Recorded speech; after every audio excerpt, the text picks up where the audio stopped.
Você já ouviu dizer que conhecimento é poder? Napoleão Hill desconstruiu um mito de uma sociedade. Ele diz que o conhecimento só é poder se for direcionado para um propósito específico. Mas como será que isso funciona na prática?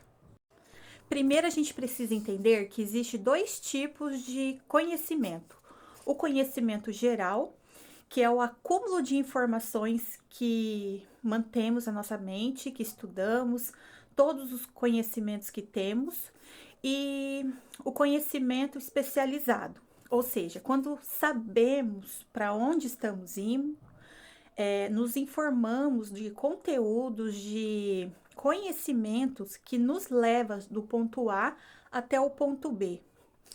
Quando eu comecei, citando um exemplo meu, quando eu comecei a estudar em 2020 os livros de mentalidade, sobre até a física quântica, eu estava engordando a minha mente de conhecimento, eu estava tendo uma obesidade mental de muitas informações, muitos conhecimentos, mas poucos praticados.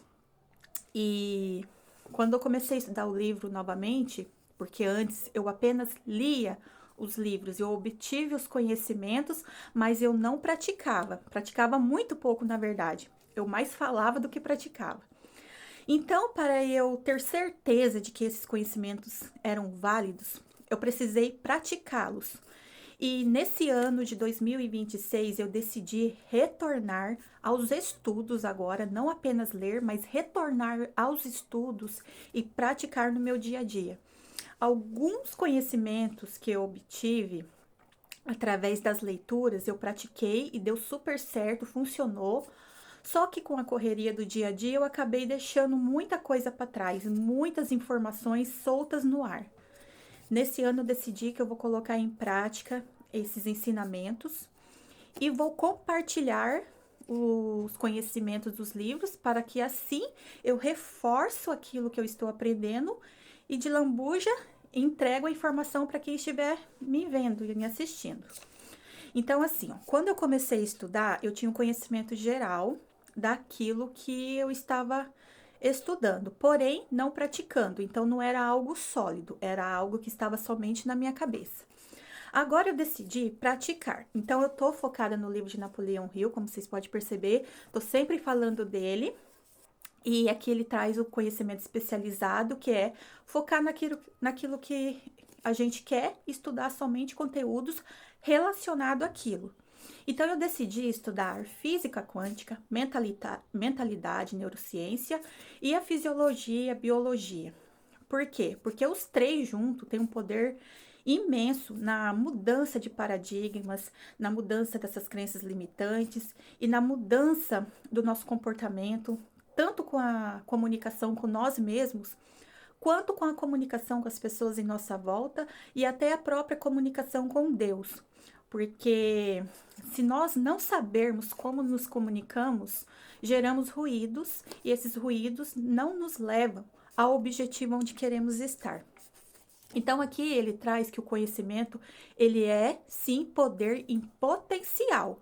Ele só vai ser poder definitivo se tiver focado para um fim específico, principalmente se for um fim onde se beneficiamos e beneficiamos pessoas em nossa volta.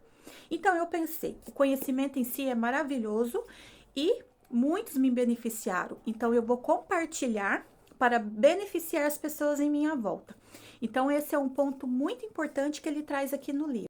A questão do conhecimento especializado está no capítulo 5 do livro, onde ele traz exemplos até de Henry Ford, que era considerado um ignorante, e traz uma história bem interessante aqui que vale a pena vocês entenderem como que ele quer trazer isso para que a gente possa entender que o conhecimento só tem valor se a gente saber como utilizá-lo. Então, eu vou ler um trechinho só para vocês entenderem o que ele quer dizer. Aqui ele diz que durante a Primeira Guerra Mundial, um jornal de Chicago publicou editoriais que afirmava, entre outras coisas, que Henry Ford era um pacifista ignorante. O Sr. Ford Ford se insurgiu contra as declarações e processou o jornal por difamação. Então, quando o processo foi julgado em tribunal, os advogados pleitearam a exceção da verdade e intimaram o próprio Ford a depor, para provar ao júri que ele era realmente um ignorante. Então, os advogados fizeram um monte de perguntas ao Sr. Ford e todas com o intuito de provar cabalmente que, embora ele tivesse conhecimento especializado, consideráveis no tocante à fabricação de automóveis, ele era, em geral, um homem ignorante. Então, o Sr. Ford ele foi torturado com perguntas do tipo: quem foi Benedict Arnold? Quais são os soldados da Inglaterra que mandaram... quantos soldados a Inglaterra mandou para os Estados Unidos para sufocar a rebelião de 1776? E perguntas desse tipo. E o que Ford respondeu diante dessas perguntas? Eu não sei o número exato de soldados que a Inglaterra mandou, só sei que foi um número consideravelmente maior do que os que voltaram para casa. Então, Ford se cansou dessas perguntas, desses interrogatórios, e, em resposta a uma pergunta particularmente ofensiva, ele se bruçou sobre o púlpito, apontou o dedo para o advogado que o inquiria e falou: se eu realmente tivesse que responder essa idiotice que o senhor está me perguntando, ou qualquer outra pergunta que o senhor me fez, permita-me lembrar que eu disponho de alguns botões eletrônicos na minha mesa e que, apertando o botão adequado, eu chamo à minha sala um assessor que pode responder a qualquer pergunta relacionada ao negócio ao qual dedico a maior parte dos meus esforços. Pumba! Essa foi a resposta que ele deu. Agora, continuando, o senhor me diga, por gentileza, por que eu deveria entupir a minha mente de conhecimentos gerais com o objetivo de responder perguntas, quando eu tenho à minha volta homens que podem responder qualquer pergunta que eu desejar?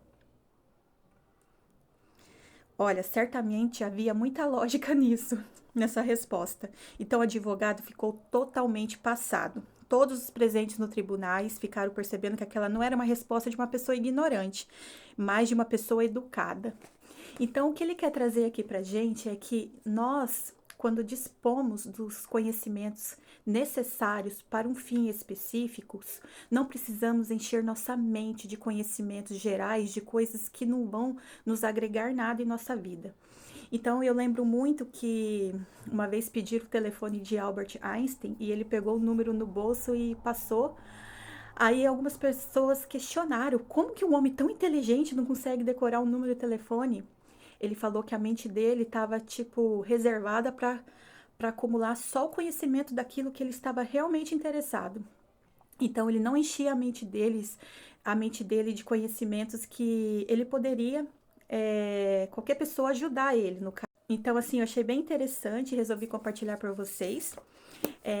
Se vocês puderem, vale a pena estudar esse livro, é um livro rico de informações e tem muitos autores que usaram esse livro como referência para escrever outros livros. E o conhecimento aqui, se for entendido, ele pode mudar a nossa vida. Eu tenho algumas coisas aqui que eu já pratico e que realmente funciona. A gente tem um poder dentro de nós muito grande de decisões, poderes de mudar nossa realidade, mudando apenas a nossa mentalidade. Então, espero que vocês tenham entendido e focar no objetivo, desejarem focar no objetivo, buscar o conhecimento naquilo que vocês querem e ir em frente. Então, eu tenho o objetivo de trazer a comunicação, de levar a comunicação, estou engatinhando, estou começando, mas eu tenho muita certeza e muita fé que eu vou alcançar esse objetivo definido que eu decidi aqui, depois de ler o livro do Pense e Enriqueça.